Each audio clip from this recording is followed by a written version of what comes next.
PM party के नेता असदुद्दीन ओवैसी ने कहा कि अगर अमेरिका वेनेजुएला देश के अंदर घुसकर वेनेजुएला के राष्ट्रपति मादुरो को उठाकर अमेरिका ला सकता है तो भारत भी पाकिस्तान के अंदर घुसकर वहां के आतंकियों को उठाकर भारत लेकर आए। 56 इंच का सीना रखने वाले मोदी जी को ऐसा करना चाहिए और पाकिस्तान में घुसकर वहां के आतंकियों को गिरफ्तार करके भारत लाना चाहिए। असदुद्दीन ओवैसी ने यह बात क्यों कही है और वेनेजुएला का मामला क्या है, आइए विस्तार से इसको समझने की कोशिश करते हैं। शायद आप लोग अब तक ये खबर कहीं ना कहीं सुन चुके होंगे कि वेनेजुएला के राष्ट्रपति मादुरो को अमेरिका उठाकर ले गया है। जी हां दोस्तों, अमेरिका और इजराइल ऐसे देश हैं जो दुनिया में कहीं पर भी कुछ भी कर सकते हैं और अमेरिका और इजराइल के लिए शायद दुनिया में कोई कानून बना ही नहीं है।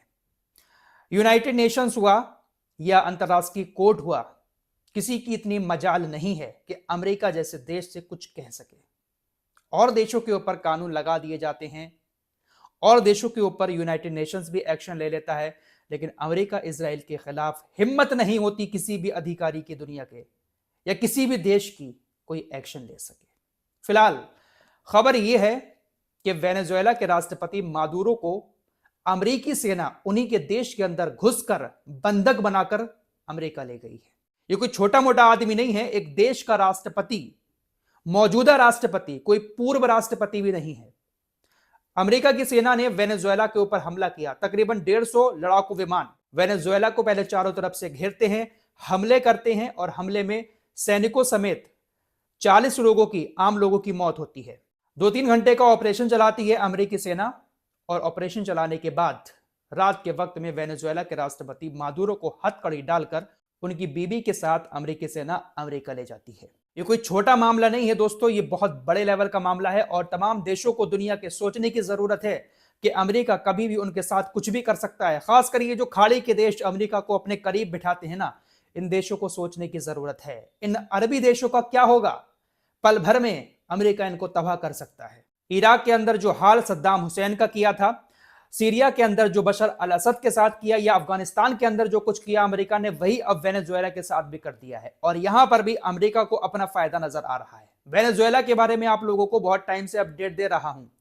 वेनेजुएला एक ऐसा देश है जहां पर कुदरती चीजों की भरमार है। वेनेजुएला के पास ऐसे ऐसे कुदरती खजाने हैं जो किसी और देश के पास शायद नहीं है और उन्हीं खजानों पर अमेरिका की बहुत टाइम से नजर है। अमेरिका को बहाना नहीं मिल रहा था कि कैसे करके इस देश पर कब्जा किया जाए, कैसे इस देश के राष्ट्रपति को हटाया जाए, लेकिन अब अमेरिका ने एक हवाला दिया है।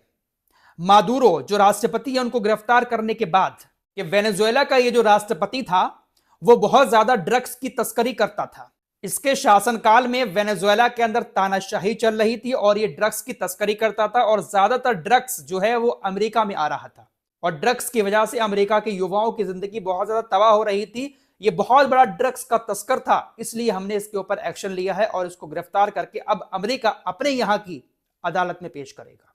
ये कहां का कानून है भाई? दुनिया का कोई कानून ये इजाजत नहीं देता है कि किसी भी देश के अंदर घुसकर उसके राष्ट्रपति को, उसके नेता को उठाकर अपने देश लाया जाए। दुनिया का कोई ऐसा कानून नहीं है, ना तो यूनाइटेड नेशंस में, ना ही किसी अदालत में। लेकिन अमेरिका सारे कानूनों को तोड़कर ऐसा करता है और उसको कोई रोक भी नहीं पाता है। क्या अब दुनिया के अंदर एक नई जंग शुरू हो गई है? क्या मादुरो का साथ देने कुछ और देश आएंगे? जी बिल्कुल नहीं। शायद ही कोई ऐसा देश हो जो खुलकर अमेरिका के सामने आए, वेनेजुएला के सपोर्ट में अमेरिका के खिलाफ कोई एक्शन ले। निंदा बहुत सारे देशों ने की है।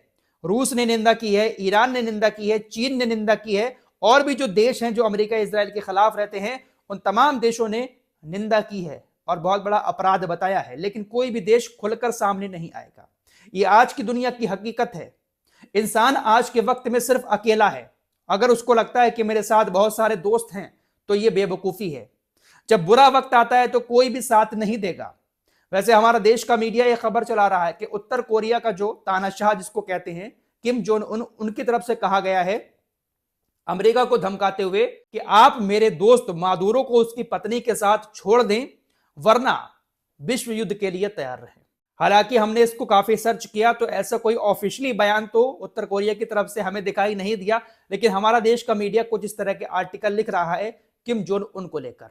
अब इसमें कितनी सच्चाई है ये तो मालूम नहीं, लेकिन हमारा मीडिया लिख रहा है। लेकिन दोस्तों, जहां तक मेरा मानना है कि कोई भी देश खुलकर वेनेजुएला के सपोर्ट में नहीं आएगा। अमेरिका के खिलाफ कोई भी देश कदम नहीं उठाएगा। अब आखिर अमेरिका चाहता क्या है वेनेजुएला से? क्यों उनके राष्ट्रपति को गिरफ्तार किया है? दरअसल अब अमेरिका की तरफ से, डोनाल्ड ट्रंप की तरफ से खुले तौर पर ऐलान कर दिया गया है कि वेनेजुएला पर अब हमारा कब्जा है। जो अंतरिम राष्ट्रपति वहां की बनाई गई हैं वो हमारी हैं और हम तब तक वहां पर मौजूद रहेंगे जब तक हम तानाशाही को खत्म नहीं कर देते।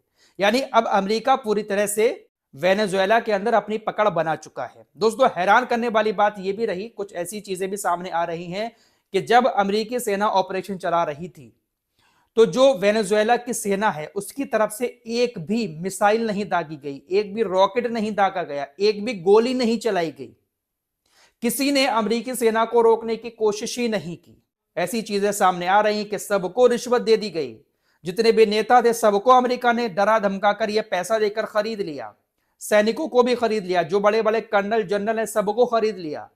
इसीलिए एक भी गोली वेनेजुएला की पुलिस ने या आर्मी ने अमेरिका की आर्मी पर नहीं चलाई और आराम से वो घुसता है अमेरिका वेनेजुएला के अंदर और राष्ट्रपति और उसकी पत्नी को उठाकर ले जाता है।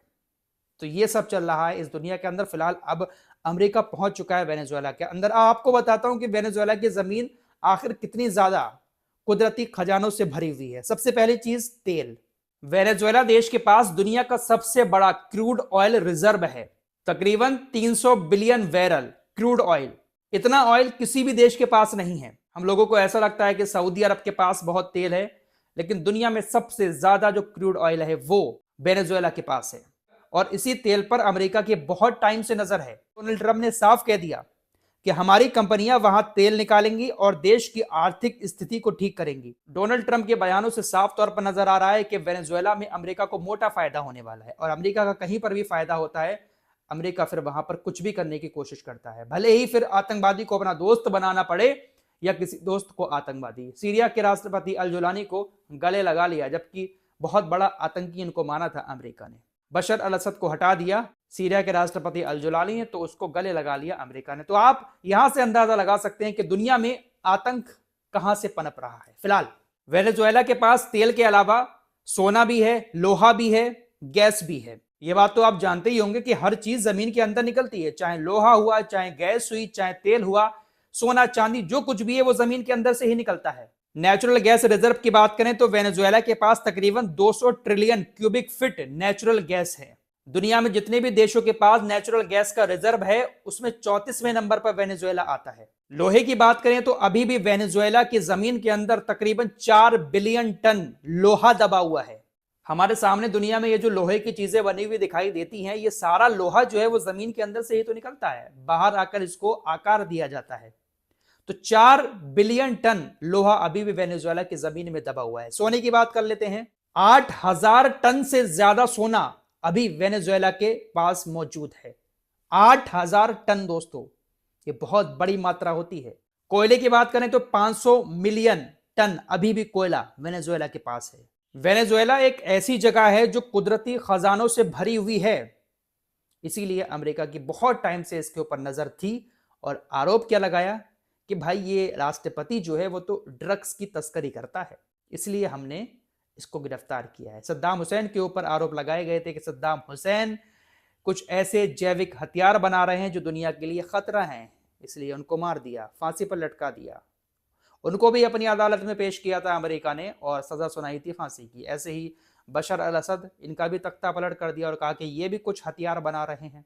तो अमेरिका की नज़र जिसके ऊपर भी पड़ जाती है अमेरिका उसको नहीं छोड़ता है, चाहे फिर वो कितना भी सगा दोस्त ही क्यों ना हो। फिलहाल इन्हीं सारे मामलों को लेकर असदुद्दीन ओवैसी ने मोदी जी से कहा है, एक भाषण देते हुए कहा मादुरो की गिरफ्तारी के बाद। ओवैसी ने कहा कि वेनेजुएला में ट्रंप अपनी फौज को भेजकर वहां के राष्ट्रपति को उठाकर अमेरिका ले गए, ऐसा ही कुछ भारत भी कर सकता है।